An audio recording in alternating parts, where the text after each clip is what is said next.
How can a tiny island in the Pacific be one of the most crowded places on Earth? This is Anuta, a rock half a mile across, 112 kilometers from the nearest inhabited land. 300 people live here, with no shops and no hospital. Yet nobody on this island is ever left without food. So how is that possible? Watch what happens when a man comes back from the reef. He has been out past the coral since before first light, hook and line, alone in an outrigger canoe. Now he comes in through the surf with a good catch, enough fish to feed his own family for 2 days. That catch is not his. Some of it goes to his wife's relatives, some goes to the household that helped him put a new roof on his house last season. Some goes to an old man on the far side of the settlement who has no sons left on the island to fish for him. By evening, fish from that one canoe is in kitchens all across Anuta, and the man who caught it may well sit down to eat somebody else's. Nobody ordered him to do that. No chief came down to the beach and counted the fish. No law here says that he must. He does it because on this island, that is simply what a person is. The Anutans have a word for it. Aropa. And that word is the reason 300 people can live on a rock this small without anybody starving. Now imagine your own kitchen working that way. Everything you brought home today, split before dark among 4 households you did not choose, because your grandfather was obliged to their grandfather. And when your own catch fails next month, theirs arrives at your door without anyone asking. That is not charity. Charity is optional. This is closer to plumbing. But a rule like that does not appear because people are gentle. It appears because the alternative is death. And to understand why Anuta needed it, you have to see the place. When most people hear the words Solomon Islands, they picture Melanesia, dark volcanic coasts, dense jungle, hundreds of separate languages. Anuta is something else entirely. The people here are Polynesians. They speak a Polynesian language, they trace their descent from Polynesian voyagers, and they organize themselves as a Polynesian chiefdom. Anuta is a fragment of one world sitting very deep inside another. It lies at the far eastern edge of the country, roughly halfway between the Solomon Chain and Tuvalu. On most maps of the Pacific, there is simply nothing marked there at all. Anuta is a volcanic cone, extinct for a very long time, rising 65 meters above the sea. Its total surface is around 4/10 of a square kilometer. At the widest point, it measures about 750 meters. Walk the shoreline at an easy pace and you are back where you started in under an hour. An estimated 300 residents live on that surface. The density works out to roughly 800 residents per square kilometer, placing this speck of land in the same bracket as Bangladesh. The houses are gathered along the southern shore in 3 settlement areas called Mua, Murray, and St. John. Everybody lives a few minutes from everybody else, whether they want to or not. Now the distances, because the distances explain everything that follows. The nearest island with people on it is Tikopia, 112 kilometers southwest. 48 kilometers southeast stands a bare rock called Patutaka, where little lives but seabirds. Beyond those two, the next land in any direction is more than 320 kilometers away. Reaching the national capital means a voyage of 5 or 6 days.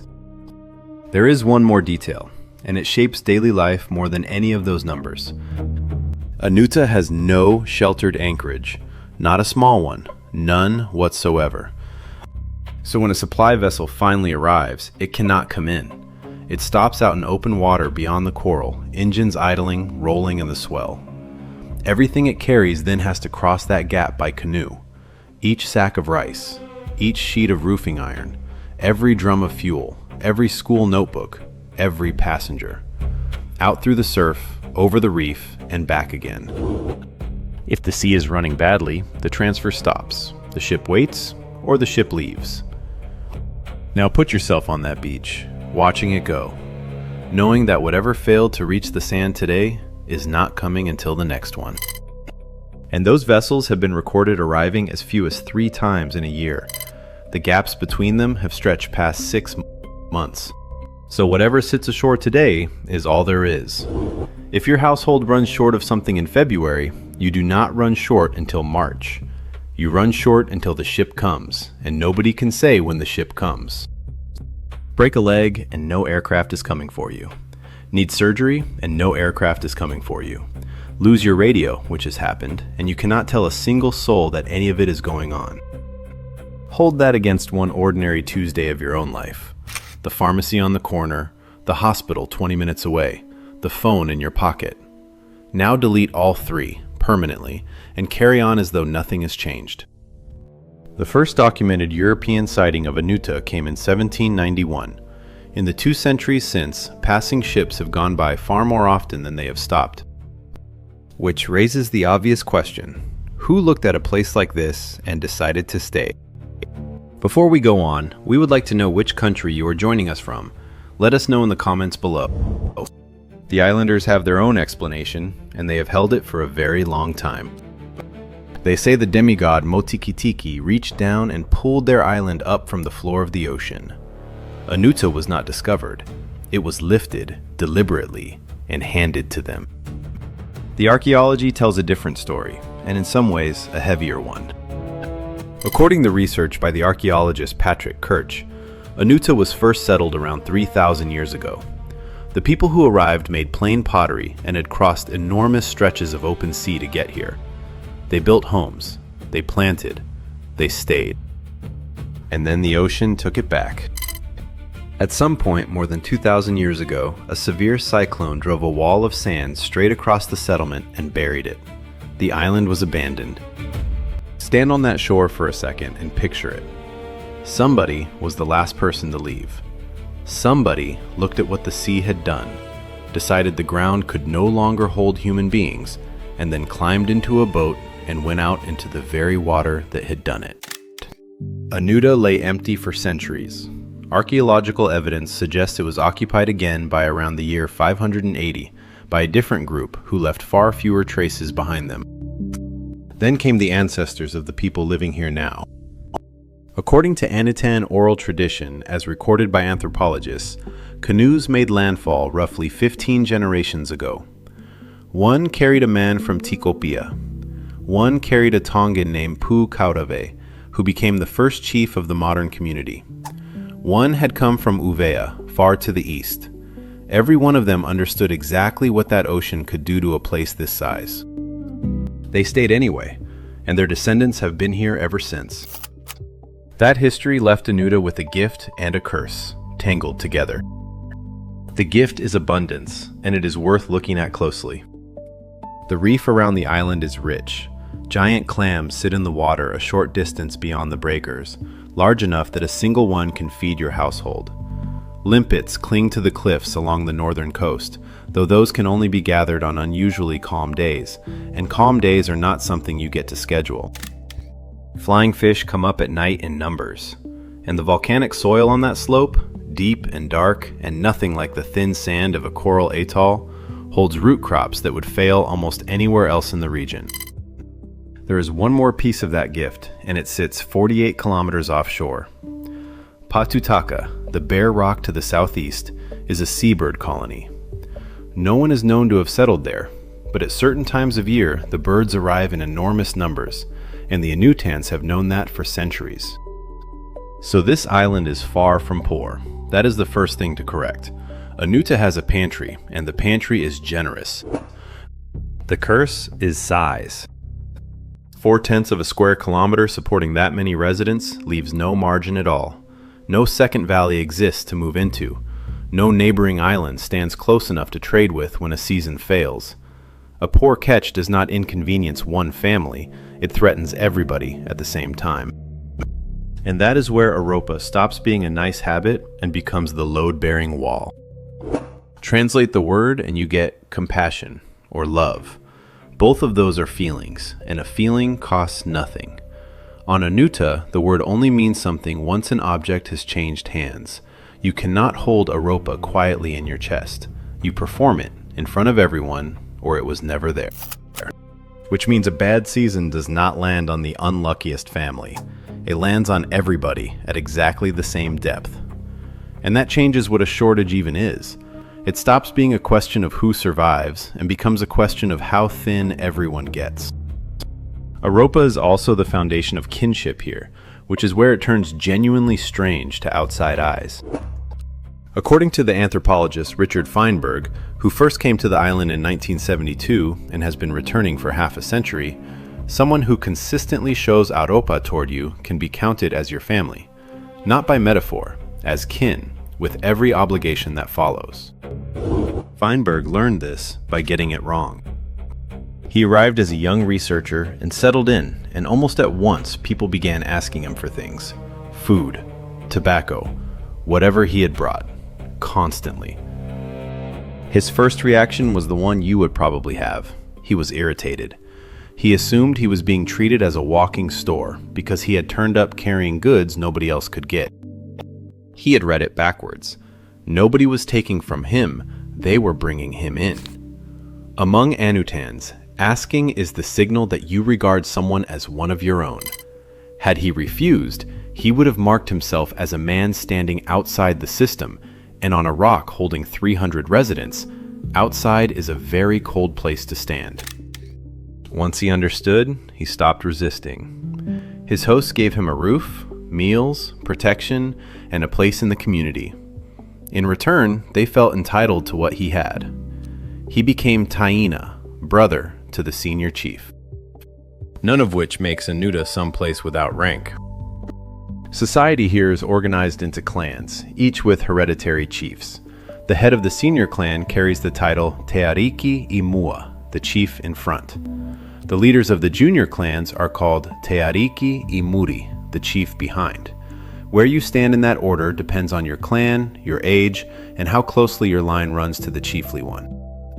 So this is no flat utopia. The order here is strict, and everybody knows their place in it. But aropa does not abolish rank. It does something more useful. It makes rank irrelevant to the one question that decides whether a small island lives or dies, which is whether food reaches every household on it. The same rule surfaces at the worst moment of anyone's life. When somebody dies here, the community divides into groups and sings funeral dirges inside the house of the dead. Afterwards, there is an exchange of goods between the closest relatives of the deceased and every other household on the island. Every other household, not the near neighbors, not the senior families, all of them. Almost everywhere else, grief belongs to a family and stays there. Here, it moves outward through material objects until the entire community has physically handled it. Now think about growing up inside that. You are never the only one carrying anything. Not your food, not your work, not your grief. No version of a life lived there leaves you alone with a problem. If their story matters to you, subscribe. Your support helps this channel keep uncovering the places everybody else quietly stopped looking at. All of which works beautifully, on one condition. The island has to keep providing. So what happens on the day it stops? Keeping that pantry open is relentless, and the work never lets up. The gardens are cut as terraces into the slope. They are worked with digging sticks, and in more recent generations, with steel bush knives. Ground is rotated and mulched. Manioc, taro, coconut, banana, papaya. Every usable meter of soil is accounted for, because no spare soil exists anywhere on that hill. The ocean provides the rest. Men take outrigger canoes past the coral and fish with hook and line, reportedly the most productive method they have. They troll. On the reef, they work with nets and spears. And at night, they go out for flying fish. Picture that one properly. Full dark, a small canoe, a flame held over the water and a long-handled net. Fish rising toward the light, and a man swinging at them with the open Pacific underneath the hull and nothing behind him for 100 kilometers. Then there is Patutaka. Once or twice a year, a crew sails those 48 kilometers to the uninhabited rock to hunt seabirds. The largest canoe on Anuta is about 32 feet long. The crew carries no engine, no compass, and no chart. The crossing takes roughly 20 hours, much of it in darkness, navigated by swell and stars alone. Richard Feinberg made that voyage himself in May of 1972. 20 hours out, 2 days on the rock, then the sail home. Ask yourself how many people you know who could do that, and then remember that on Anuta, it is not an achievement, it is how the food gets found. Which brings us to the night the whole system was tested. In December of 2002, Tropical Cyclone Zoe formed in the South Pacific and turned toward Tuamotu Province. By the time it arrived, it had reached Category 5, with sustained winds recorded at around 245 kilometers an hour, and gusts reported as high as 340. It was, by the measurements then available, the most intense cyclone ever recorded in that part of the world. It sat over Tikopia and Anuta for roughly 16 hours. Neither island had a telephone. Neither had an airstrip. Anuta's radio had been dead since November. No warning reached them. Nobody called because nobody could. So they read it themselves. The sky, the swell, the way the sea moved and the way the birds behaved. According to accounts gathered afterwards, the islanders recognized what was coming from natural signs alone and moved well ahead of it, onto high ground and into shelter. Think about what that takes. Not courage, knowledge. You would have to know that particular water well enough to tell an ordinary bad night from the worst storm in the region's recorded history. And you would have to be certain enough to move your entire family on nothing but your own reading of the sky. Then it struck. On Tikopia, waves reported at up to 12 meters came across the land. In some villages, almost nothing was left standing. Salt water pushed 200 meters inland and drowned the gardens. And then, silence. For a full week, nobody beyond the horizon heard anything at all. No radio call, no passing vessel, no word of any kind. Officials in Honiara could not reach either island, and they could not send anyone quickly. A photographer who flew over the wreckage said publicly that it would be a miracle if there had not been a large loss of life. Newspapers began preparing for the worst. Sit in that week from the other side. Somewhere in the capital, 5 days of sailing away, there were Anutans and Tikopians with families on those islands, watching a Category 5 cyclone cross the only ground their people had ever held, able to do nothing at all except wait. The first relief vessel arrived in early January. Then the count came back. On Tikopia, no deaths. On Anuta, no deaths. Across two of the loneliest inhabited islands on the planet, struck for 16 hours by the strongest storm the region had ever recorded, with no warning whatsoever and no means of calling for help, not one person was killed. Anuta came through better than its neighbor. Reports afterwards indicated roughly 90% of houses still standing and about 70% of crops undamaged. The newspapers called it a miracle. It was nothing of the kind.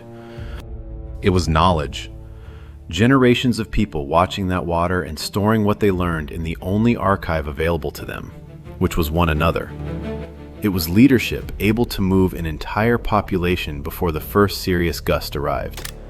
And underneath all of it, it was Europa.